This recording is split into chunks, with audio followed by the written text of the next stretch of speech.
Salam saudara-saudara, kita berbagi untuk firman hari ini. Yeremia pasal 31 ayat 31 sampai 34, saya baca untuk kita. Sesungguhnya akan datang waktunya, demikianlah firman Tuhan. Aku akan mengadakan perjanjian baru dengan kaum Israel dan kaum Yehuda. Bukan seperti perjanjian yang telah kuadakan dengan nenek moyang mereka pada waktu aku memegang tangan mereka untuk membawa mereka keluar dari tanah Mesir. Perjanjianku itu telah mereka ingkari, meskipun aku menjadi Tuhan yang berkuasa atas mereka. Demikianlah firman Tuhan. Tetapi beginilah perjanjian yang kuadakan dengan kaum Israel sesudah waktu itu. Demikianlah firman Tuhan. Aku akan menaruh Tauratku ke dalam batin mereka dan menuliskannya di dalam hati mereka. Maka aku akan menjadi Allah mereka dan mereka akan menjadi umatku. Dan tidak usah lagi orang mengejar semuanya atau mengejar saudaranya dengan mengatakan, kenallah Tuhan, sebab mereka semua besar kecil akan mengenal aku. Demikianlah firman Tuhan, sebab aku akan mengampuni kesalahan mereka dan tidak lagi mengingat dosa mereka. Saudara yang dikasihi Tuhan, Barat adalah kata Ibrani untuk perjanjian. Tuhan membangun kesepakatan, Tuhan membangun satu ikatan. Dalam teks ini, saya dan saudara diingatkan tentang kesepakatan pertama antara Tuhan dan Israel untuk membebaskan mereka dari Mesir, dan Tuhan menjadi Tuhan atas mereka. Namun Israel setelah beroleh kebebasan justru mengingkarinya. Apakah perjanjian itu batal?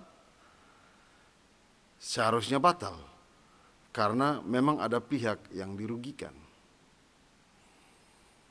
Dan perjanjian itu tidak akan pernah terjadi lagi.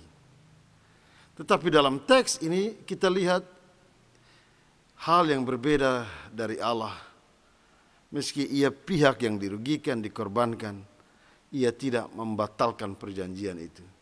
Malah dia membuat semacam pembaruan perjanjian.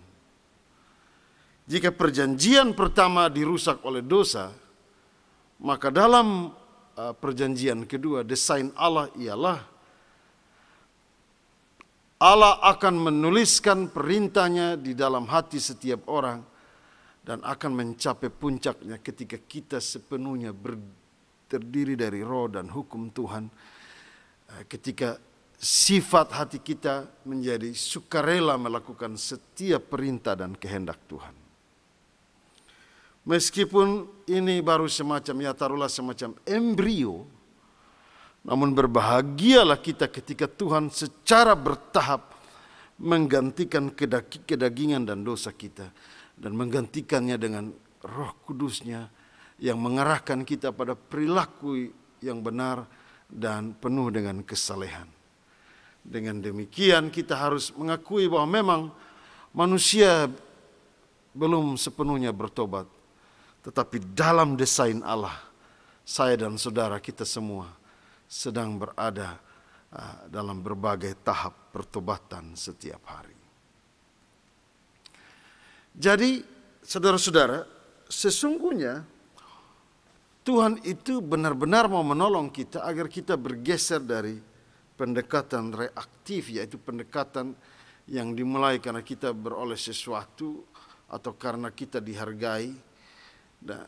Dari reaktif menuju pada pendekatan yang proaktif, dimotivasi oleh keinginan batin yang tertanam di dalam diri kita untuk mau dengan sukarela menyerah dan mematuhi hukum dan rancangan Tuhan. Perjanjian ini kekuatannya ada pada Tuhan menolong kita sehingga setiap pribadi dengan sukarela ini lahir dari dalam diri kita.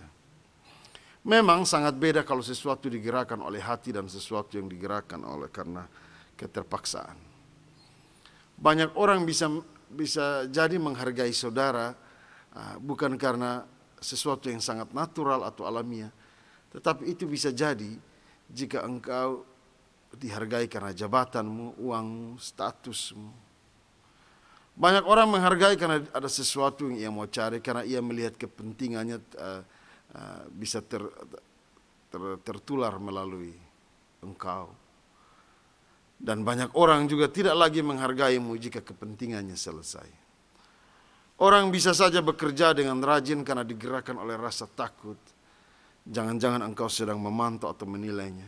Dan bisa jadi orang menjadi orang yang beragama karena akan takut dinilai kafir. Orang takut kepada Tuhan karena murka dan hukumannya karena sakit. Tuhan justru sedang mendesain. Dan dalam desain itu Tuhan meminta suatu pemberian diri yang proaktif. Yaitu digerakkan oleh hati. Iman yang memandang Tuhan dengan rasa cinta yang besar. Memandang Tuhan dengan penyesalan dan pertobatan. Karena tanpa Tuhan, kehidupan saya dan saudara akan tersesat. Orang yang beriman dengan hati akan secara bebas dan sukarela menjalankan kehendak Tuhan. Dan dia tidak menganggap semua perintah dan kehendak Tuhan sebagai satu beban atau satu kuk di dalam kehidupannya. Nah, saudara-saudara, ketika Tuhan menekankan perjanjian hati, kita lihat betapa Tuhan sangat menghargai manusia. Sebab saya dan saudara ini tidak bisa dilepaskan dari apa yang disebut kebebasan. Kita ingat misalnya ketika Yesus memasuki kota Yerusalem dengan mengendarai keledai. Orang-orang yang kagum akan dia bersorak-sorai, mereka membentangkan pakaiannya. Orang Farisi yang melihat hal itu menegur Yesus, "Guru, tegurlah murid-muridmu." Lukas 19 ayat 40 menyebut dengan sangat jelas, jika mereka diam, batu-batu ini akan bergerak. Renungkan bahwa Tuhan bisa menghancurkan manusia dengan penyembahan palsu. Tuhan bisa membinasakan manusia karena ketidaktaatan. Tetapi ia terus membangun perjanjian hati. Karena ia juga merindukan manusia berjalan ke arah proses pertobatan baru. Yaitu Allah menghargai satu pertobatan sukarela. Manusia secara bebas. Dan manusia yang secara sukarela itu menyembah dia dalam roh dan kebenaran. Saudara, apakah saudara menyadari bahwa kita sebenarnya sedang membangun perjanjian hati dengan Tuhan? Setiap kali kita melakukan kesalahan, hati nurani kita akan menghakimi kita. Dan karena itu, semua itu akan terus menjadi beban. Sadarilah bahwa sampai saat ini, Tuhan masih menanti kita yang mau masuk dalam perjanjiannya. Yaitu kita yang menyerahkan hati secara sukarela untuk beriman kepada Dia. Hati yang mau digerakkan oleh tuntunan Roh Kudus. Sehingga kita memandang Tuhan dengan sukacita di setiap tantangan kehidupan hari ini, saat ini. Tuhan mau menjaga hati dan kita juga menjaga hati bagi Dia.